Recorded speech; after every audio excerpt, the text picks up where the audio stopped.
నమస్తే అస్సలం వలైకుం. అందరు ఎలా ఉన్నారు? అందరు బాగుండాలని కోరుకుంటున్నాను. నేను 7 యాపిల్స్ తీసుకున్నాను. మొత్తం పైన ఉన్నదంతా స్కిన్ తీసేసుకోవాలి. ఈ విధంగా మొత్తం తీసేసుకున్న తర్వాత లోపట ఉన్నదంతా తీసేసుకొని నీట్‌గా చేసుకొని పెట్టుకోవాలి. చూపిస్తున్నా చూడండి ఏ విధంగా చేసుకోవాలో. ఇలాంటి ఒక తురిమేది తీసుకొని యాపిల్స్ మొత్తం తురుముకోవాలి ఈ విధంగా. తురిమేసిన తర్వాత చూపిస్తున్నాను. ఈ విధంగా మొత్తం తురిమేసి పక్కకు పెట్టుకోవాలి. ఏ రెసిపీ చేస్తున్నానో మొత్తం వీడియో మొత్తం లాస్ట్ వరకు చూడండి. ముందుగా గ్యాస్ ఆన్ చేసుకొని కడాయి పెట్టేసుకుందాము. కడాయి వేడైన తర్వాత 4 టీ స్పూన్ల నెయ్యి వేసుకోవాలి. నేను ఇంట్లో చేసుకున్నదండి నెయ్యి. మొత్తం 4 టీ స్పూన్లు వేసుకోవాలి. నెయ్యి వేడైన తర్వాత ముందుగా మనం తురిమి పెట్టుకున్న యాపిల్ ఉంది కదా, అది వేసేసుకోవాలి.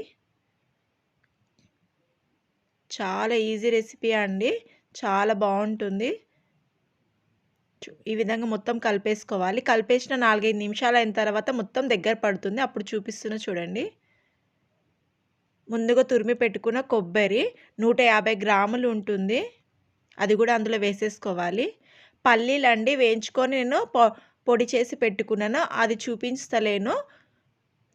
150 గ్రాముల పల్లీలు తీసుకున్నాను. మొత్తం వేయించుకొని పొట్టు తీసేసుకొని మిక్సీ పట్టుకొని పెట్టుకున్నాను, అది కూడా అందులో వేసేసుకోవాలి. ఇట్లా మెత్తగా కాకుండా పౌడర్ పొడి పొడిగా ఉన్నప్పుడే తీసేసుకోవాలండి. నేను మెత్తగా అయిపోయింది నాకు. అలా కాకుండా పొడి పొడిగా ఉన్నప్పుడే తీసేసుకోవాలి. మొత్తం వేసుకొని ఈ విధంగా మొత్తం కలిపేసుకోవాలి.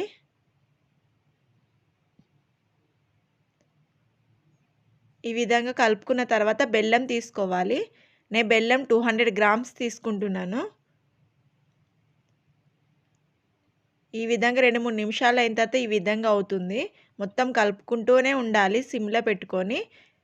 ఇలాచీ పౌడరు, సన్నగా కట్ చేసుకున్న 2 టీ స్పూన్ల బాదం వేసుకోవాలి.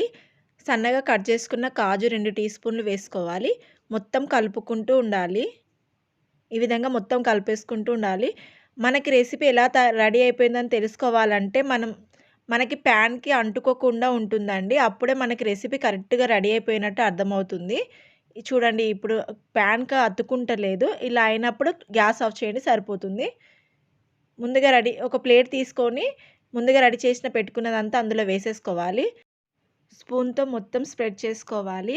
ఈ విధంగా చేసుకున్న తర్వాత పైనుంచి కొంచెం బాదము కొంచెము కాజు వేసుకొని 1 అవర్ పాటు అలాగే ఉంచేసుకోవాలి. 1 అవర్ పాటు తీసిన తర్వాత ఇలా కట్ చేసుకొని ఇలా పీసెస్ చేసుకుంటే సరిపోతుంది. చాలా ఈజీ రెసిపీ అండి, యాపిల్ బర్ఫీ రెసిపీ. ప్లీజ్ అండి, ఫస్ట్ టైం నా ఛానల్ చూసే వాళ్ళు ఉంటే లైక్, షేర్, సబ్స్క్రైబ్ చేసుకోండి. బెల్ ఐకాన్ క్లిక్ చేయండి. Please support me.